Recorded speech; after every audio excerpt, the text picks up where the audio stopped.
Et comme chaque jour, on démarre cette émission avec la session de rattrapage de Jean-Luc Lemoyne. Et ce matin, Jean-Luc, nous recevrons Alexandre Désinard qui vient nous parler des dangers du télétravail. Qu'est-ce que vous avez envie de lui dire ? Bah merci déjà. Hein. Alors, mais ça fait des semaines que je négocie pour faire la rubrique à distance et vous venez tout péter avec un bouquin. Je vous aime bien Alexandre, mais est-ce qu'on pourrait parler aussi de la pénibilité du travail ? Est-ce que vous savez ce que c'est de retrouver les gens de Culture Média tous les matins ? D'avoir Anissa Haddadi qui arrive en braillant dans la rédac à 9h parce qu'elle est debout depuis 3h du matin et que visiblement son casque était réglé trop fort dans la matinale. D'avoir Julien Pichenet qui vous explique que c'est dépassé le concept du petit déjeuner, ce qu'il faut lancer c'est le petit apéro. D'avoir Thomas qui tombe malade comme par hasard un jour férié, alors que là il est en partance pour Cabourg. Est-ce que vous y pensez à ça ? Bon, après vous avez des arguments pour défendre le présentiel. Quand vous allez à un entretien d'embauche, par exemple, et que vous prenez les transports, vous vous engagez vers ce poste. Ça implique. Alors que vous pouvez enchaîner les entretiens en visio, comme sur Tinder. Oui, pour nous convaincre, Alexandre vient surtout de nous révéler que c'était un gros chacal sur Tinder. Comment ça, vous enchaînez les rendez-vous sur Tinder ? Gardez un peu de mystère et changez de pseudo, Alex le concombre du 92. Ah non, c'est pas vous ? Autant pour moi, je confonds avec quelqu'un de l'équipe qui appelle les candidats. On embrasse Alexandre Omar qui nous écoute. Ouais. Jean-Luc, pour votre session de rattrapage, vous avez regardé... Ah, j'adore cette émission. Marié au premier regard. Oui. Alors, petit rappel, la semaine dernière, Romain avait une future femme compatible à moult %. Mais coup de théâtre, elle a rencontré quelqu'un et a annulé son rendez-vous avec Romain. Donc, il a fait une demande aux experts. Ça m'embête de rester sur un échec. S'il y avait une possibilité qu'on me trouve une autre jeune femme compatible avec moi, ça me permettrait d'aller jusqu'au bout de l'expérience. Je traduis. La première m'a planté, donc si vous en reste une en stock, je suis preneur parce que j'ai grave la dalle. Hein, même avec une compatibilité à 12%, même si c'est un sac de sport, sérieusement. Quand j'entends ça, moi je sais plus si je suis sur M6 ou sur la rubrique auto du Bon Coin. Et c'est pour forcer le destin, alors qu'il n'a pas de prétendante, que Romain décide d'aller essayer son costume de mariée avec sa meilleure amie. Et c'est avec Charlène, sa meilleure amie depuis 20 ans, qu'il va récupérer la tenue qu'il avait déjà choisie, mais qu'il n'enfilera peut-être jamais. Oui, on est d'accord. Dit comme ça, on se pose tous une question. Oui. Qu'est-ce qu'il enfilera peut-être jamais ? Sa tenue ou sa meilleure amie ? On se pose. On retrouve Alice et Florian à l'hôtel. Et j'aime mieux vous dire qu'ils sont pas là pour repasser les draps. Je pense que ce soir, on va être sur une belle intensification. Voilà, on dit plus chérie, j'ai envie de toi, mais chérie, tu veux pas qu'on se fasse une belle intensification ?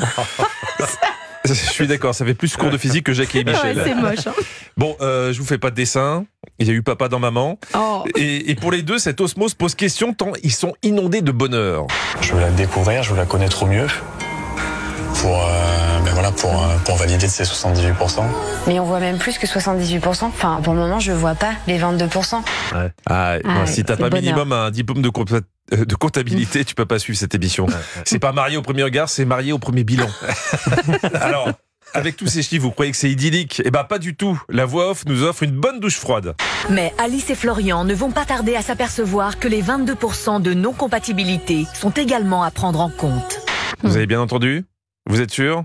On se retrouve 10 minutes plus tard.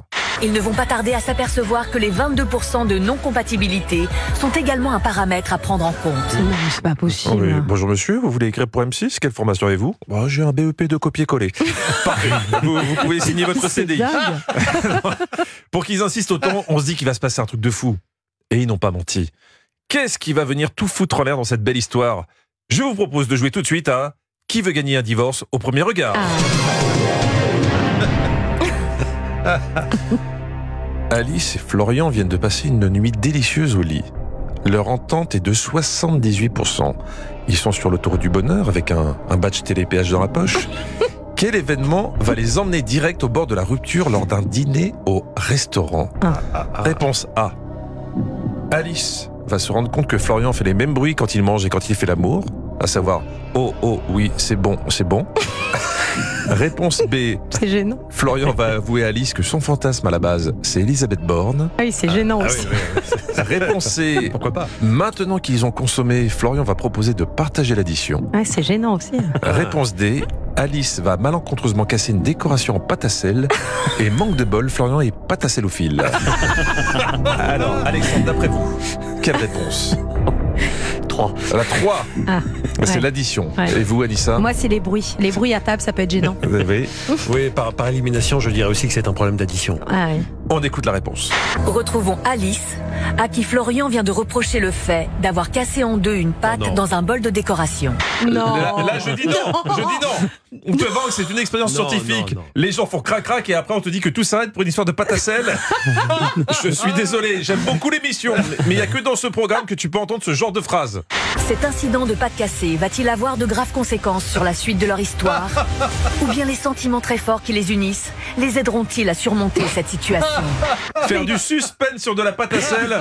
Pardon, j'ai pas pu tenir, j'étais me coucher. Waouh, mais ça première c'est une première dans l'histoire de Mario au premier regard. Ouais. Merci beaucoup Jean-Luc Lemoyne. On vous retrouve demain. Vous serez quand même là le jeudi de l'Ascension. Moi, je suis là tout le temps. Ouais, vous êtes là tout le temps. Et ben nous, on est contents. À demain sur Europe 1.